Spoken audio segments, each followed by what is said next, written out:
এটি হচ্ছে ঈশ্বরদী বাস স্ট্যান্ডের পিছনে বিশাল বড় শেড হচ্ছে। এখানে এ হলো বাস স্ট্যান্ড এই সাইডে। এইখানে ঈশ্বরদী বাজারের অনেক অংশই চলে আসবে। বিশাল শেড তৈরি হয়েছে। মাছের বাজার, কাঁচা বাজার সব কিছু এইখানে চলে আসবে ঈশ্বরদী বাজারের।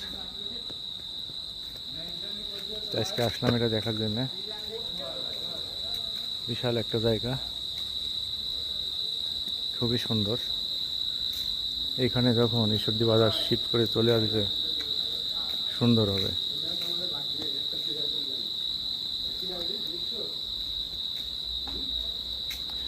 এটা নতুন পরিকল্পিত আর কি, প্রস্তাবিত।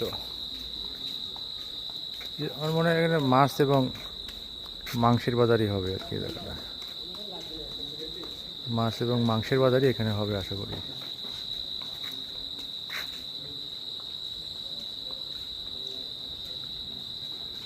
এখানে মনে হয় মাছের বাজার হবে, বুঝলে?